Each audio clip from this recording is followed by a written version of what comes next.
जय श्री राम दोस्तों, आइए जानते हैं कि कौन सी स्त्री के भाग्य में पुत्र नहीं होता है। एक बार माता लक्ष्मी क्षीर सागर में भगवान विष्णु के पैर दबा रही थी। तो पैर दबाते हुए माता लक्ष्मी ने भगवान विष्णु से कहा कि हे प्रभु, आज मेरे मन में 3 प्रश्न उठ रहे हैं। यदि इन 3 प्रश्नों के उत्तर देकर आप मुझे संतुष्ट कर दो तो मेरे मन को बहुत शांति मिलेगी। तब भगवान विष्णु कहते हैं कि हे देवी, तुम्हारे जो भी प्रश्न हैं तुम निसंकोच होकर पूछो, मैं तुम्हारी शंका का निवारण अवश्य करूंगा। तब माता लक्ष्मी कहती है कि हे प्रभु, वह कौन सी स्त्री होती है जिसके भाग्य में संतान सुख नहीं होता। दूसरा प्रश्न, कौन सी स्त्री समय से पहले विधवा होती है। और मेरा तीसरा प्रश्न है कि कौन सा श्रृंगार करने से स्त्री को स्वर्ग में स्थान प्राप्त होता है। तब भगवान विष्णु कहते हैं कि हे देवी, तुमने उचित ही प्रश्न किए हैं। तुम्हारे ये तीनों प्रश्न अत्यंत महत्वपूर्ण हैं। इन प्रश्नों का उत्तर संसार कल्याण के लिए है। जो भी मनुष्य इन्हें ध्यान से सुनता है उसे पृथ्वी लोक पर संपूर्ण सुख प्राप्त होते हैं और मृत्यु के बाद उसे मेरे लोक की प्राप्ति होती है। भगवान विष्णु देवी लक्ष्मी से कहते हैं कि हे देवी, आज मैं तुम्हें एक अत्यंत पवित्र कथा सुनाता हूँ।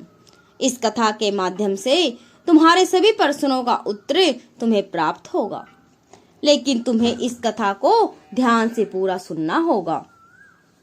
इस कथा को कभी आधा अधूरा नहीं सुनना चाहिए। इस कथा में समस्त संसार का कल्याण छिपा हुआ है। जो भी मनुष्य इस कथा को ध्यान से सुनेगा उसके मैं 32 अपराध क्षमा करता हूँ। तब देवी लक्ष्मी कहती है कि हे प्रभु, मैं आपको वचन देती हूँ कि इस कथा को मैं पूरे मन और लगन से सुनूंगी। आप कृपया इस कथा को आरंभ कीजिए। इसे आधा अधूरा सुनना पाप माना जाता है। कथा शुरू करने से पहले कमेंट में जय माँ लक्ष्मी जरूर लिखें। तो दोस्तों, आइए एक वीडियो के माध्यम से इस कथा को सुनते हैं। और अगर वीडियो पसंद आए तो वीडियो को लाइक करना ना भूलें और चैनल को सब्सक्राइब जरूर करें। भगवान विष्णु कहते हैं कि हे देवी, एक समय की बात है, मध्य देश में एक छोटा सा नगर था। उस नगर में एक सेठ रहता था। उस सेठ के 2 पुत्र थे और सेठ के दोनों बेटों का विवाह भी हो चुका था। सेठ के घर में किसी चीज की कोई कमी नहीं थी, किंतु सेठ की पत्नी का स्वभाव अत्यंत दुष्ट था। सेठ की पत्नी और सेठ के बड़े बेटे की पत्नी दोनों का ही स्वभाव दुष्ट था। सेठ की पत्नी अपनी बड़ी बहू का तो बहुत लाड प्यार करती थी, किंतु छोटे बेटे की पत्नी के साथ बहुत बुरा व्यवहार करती थी। घर की सबसे छोटी बहू अर्थात छोटे बेटे की पत्नी बहुत अच्छे स्वभाव की थी। ईश्वर पर श्रद्धा रखने वाली पतिव्रता नारी थी। वह अकेले ही घर का सारा काम किया करती थी और गृह कार्य में दक्ष थी। इतना अच्छा स्वभाव होने के बावजूद भी उसके साथ बहुत बुरा व्यवहार करती थी। उसका हमेशा अपमान करती। इसके पीछे का कारण बस इतना था कि बड़ी बहू को एक पुत्र था और छोटी बहू ने पुत्री को जन्म दिया था। पुत्री को जन्म देने के कारण सेठ की पत्नी वह बेचारी कर भी क्या सकती थी, इसीलिए उसने अपमान सहना सीख लिया था। पर क्या करे, विधि का विधान तो उसके हाथ में नहीं था। पुत्री को जन्म देने के कारण सेठ की पत्नी बेचारी क्या करती, जो भाग्य में लिखा होता है उसके साथ वही होता है। भगवान विष्णु कहते हैं कि हे देवी, अब मैं तुम्हें छोटी बहू की कहानी सुनाता हूँ। इससे तुम्हें पहले प्रश्न का उत्तर प्राप्त होगा कि कौन सी स्त्री को पुत्र की प्राप्ति नहीं होती। हे देवी, सेठ की जो पत्नी थी वह पहले से ही दुष्ट और कुटिल स्वभाव की थी। उससे उसकी सास भी परेशान थी। सेठ की पत्नी अपनी छोटी बहू को सबसे ज्यादा दुख देती थी। छोटी बहू का नाम सुकन्या और सुकन्या को सताने में उसकी सास को बहुत आनंद आता था। सुकन्या बेचारी रोज सुबह ब्रह्म मुहूर्त में जाकर अपने घर का सारा काम करती और दिन भर काम करने के बाद उसे रात्रि को ही सोने को मिलता था। इतना होकर भी सेठ की पत्नी उसकी छोटी बहू से द्वेष करती थी। जब छोटी बहू झाड़ू लगाती तो उसकी सास आकर उसे ताना मारती कि तेरे हाथ में जान नहीं है क्या, तू जल्दी झाड़ू लगा, मैं मंदिर जा रही हूँ, मेरे लौट कर आने से पहले तू भोजन बनाकर तैयार रखना और आते ही मैं उस भोजन को ग्रहण करूंगी। और सुन, अन्न का एक दाना भी बर्बाद ना हो पाए।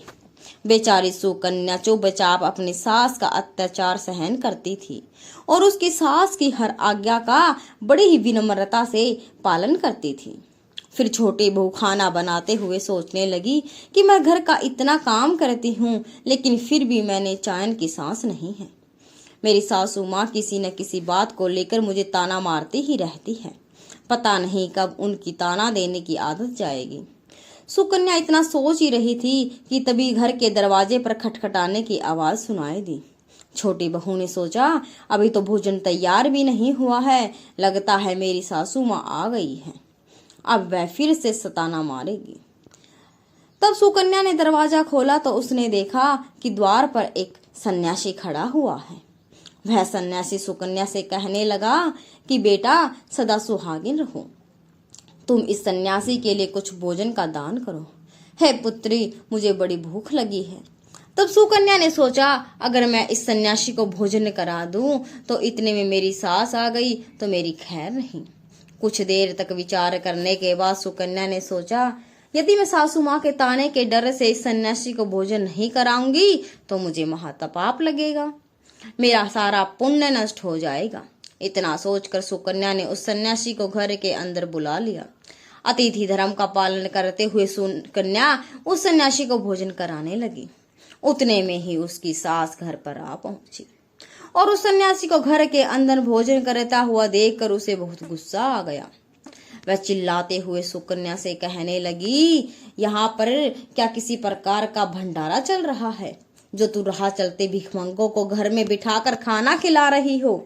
सुकन्या ने अपनी सास से बड़ी विनती से कहा, लेकिन सुकन्या की सास ने बहू की एक भी नहीं सुनी और उसकी सास ने उस सन्यासी को घर से बाहर निकाल दिया और उसके भोजन को उठाकर कचरे में फेंक दिया। उसके बाद वह सास सुकन्या पर बहुत गुस्सा हुई कि अरे दुष्ट औरत, मैंने तुम्हें कहा था कि अन्न का एक दाना भी बर्बाद नहीं होना चाहिए, लेकिन तूने क्या किया, उस भिखमंगे को इतना सारा भोजन दे दिया। सुकन्या डरते डरते बोली, सासू माँ, मैंने सन्यासी को अपने हिस्से का भोजन दिया है, इसमें आखिर इतना गुस्सा होने की बात क्या है। द्वार पर आए अतिथियों को कभी खाली हाथ नहीं भेजते, ऐसा शास्त्र कहते हैं। फिर सुकन्या की सास ने उसे बहुत डांटा। दोनों के बीच कई देर तक बहस हुई और सुकन्या के दुष्ट सास ने गुस्से में आकर सुकन्या को धक्के मारकर घर से बाहर निकाल दिया और घर का दरवाजा बंद कर लिया। सुकन्या देर तक घर के मुख्य द्वार के सामने खड़ी रही और बाहर से अपनी सास को आवाज देने लगी। सुकन्या की सास ने एक नहीं सुनी और उसे घर के अंदर आने नहीं दिया। फिर सुकन्या दुखी और उदास होकर अपने मायके के लिए निकल गई। मायके जाने रास्ते में उसे बहुत बड़ा जंगल पड़ता था। सुकन्या भूखी प्यासी रहकर उस जंगल के रास्ते पर से चलने लगी। तभी उसी समय अचानक जोर जोर से बादल गरजने लगे और मूसलाधार बरसात होने लगी। बारिश से बचने के लिए सुकन्या एक वृक्ष के नीचे जाकर खड़ी हो गई। वहां पर सुकन्या ने देखा कि पेड़ के नीचे कटोरे बना हुआ है। फिर वह बिना किसी देरी किए जल्दी से उस कोटर में घुस गई। कोटर में जाने के बाद सुकन्या ने देखा कि अंदर कोई साधु महात्मा बैठे हैं। वह सन्यासी कोई और नहीं बल्कि भगवान विष्णु ही साधु का रूप धारण करके बैठे हुए थे। जब उस साधु ने उस कन्या को देखा तो बोले, हे पुत्री, तुम इस घने जंगल में अकेले क्या कर रही हो? रोना बंद करो, मैं तुम्हारे बारे में सब जानता हूँ। तुम्हारे ससुराल वाले अत्यंत दुष्ट स्वभाव के हैं और वे तुम्हें बहुत दुख देते हैं। इसका कारण केवल बस इतना है कि तुम्हें पुत्र की प्राप्ति नहीं हुई है। पुत्री को जन्म देने के कारण तुम्हें तुम्हारी सास के ताने सुनने पड़ते हैं। हे पुत्री, तुम चिंता मत करो, मैं तुम्हें एक पर्ची देता हूँ। इस पर जो भी उपाय लिखा हुआ है, तुम उस उपाय को पूरे मन के साथ करो, फिर तुम्हें एक गुणवान पुत्र की प्राप्ति होगी। फिर सुकन्या ने वह पर्ची ली और वह साधु वहां से अचानक से गायब हो गए। ये चमत्कार देखकर सुकन्या बहुत प्रसन्न हुई और जब बारिश रुकी तो सुकन्या का पति उसे ढूंढते हुए स्थान पर पहुंच गया। सुकन्या ने अपने पति को सारी हकीकत बता दी और फिर दोनों ने ही घर वापस न आकर उसी जंगल में रहने का निर्णय लिया।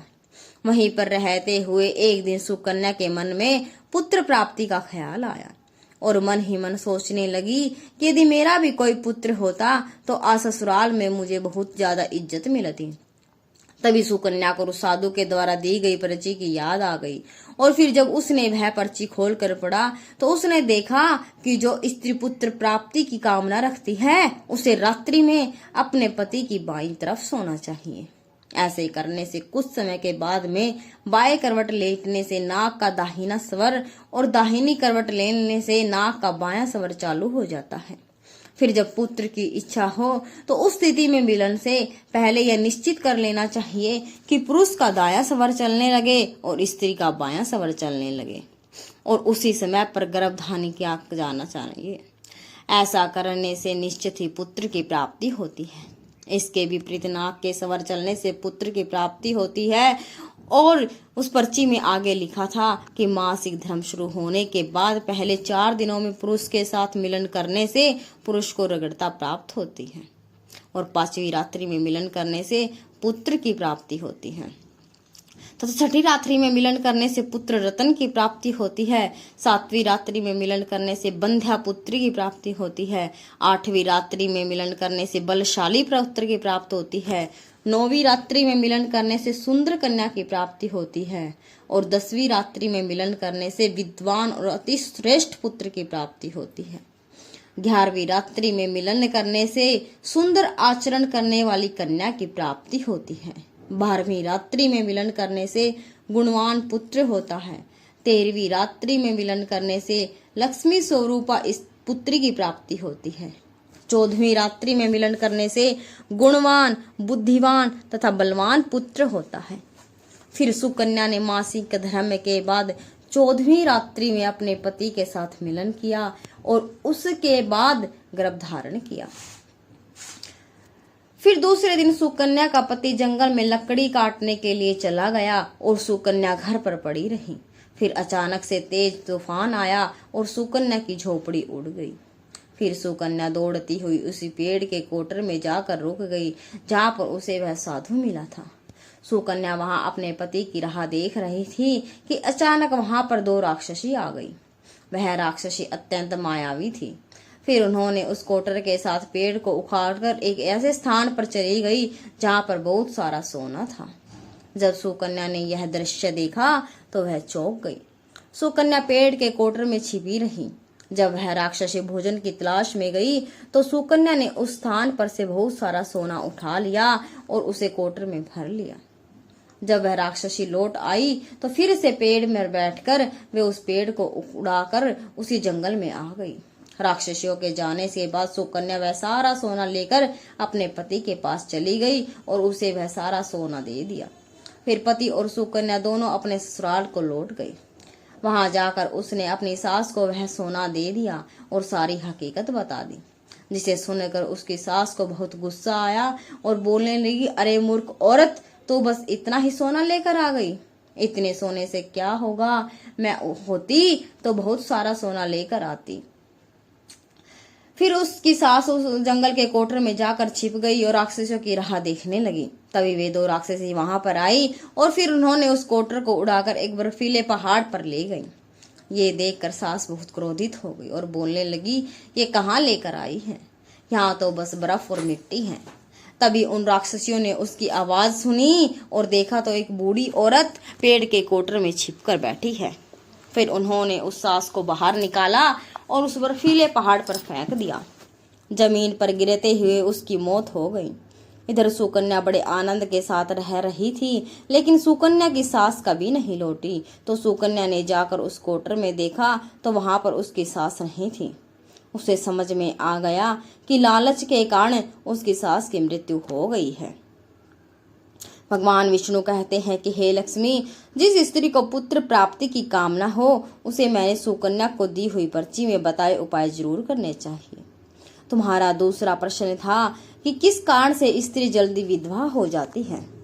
तो जो स्त्री अत्यधिक लालच करती है वह स्त्री जल्दी से विधवा होती है, और जो स्त्री चरित्र का गहना पहनती है उसे मृत्यु के पश्चात स्वर्ग की प्राप्ति होती है। एक स्त्री को अपने चरित्र का त्याग कभी नहीं करना चाहिए। तो दोस्तों, इस प्रकार से भगवान विष्णु ने माता लक्ष्मी को यह कथा सुनाई। तो दोस्तों, उम्मीद है कि आपको यह कथा पसंद आई होगी। वीडियो को लाइक जरूर करें और ऐसे ही वीडियो सुनने के लिए हमारा चैनल सियाराम सनातन ज्ञान को सब्सक्राइब जरूर करें। जय सियाराम, जय श्री कृष्णा।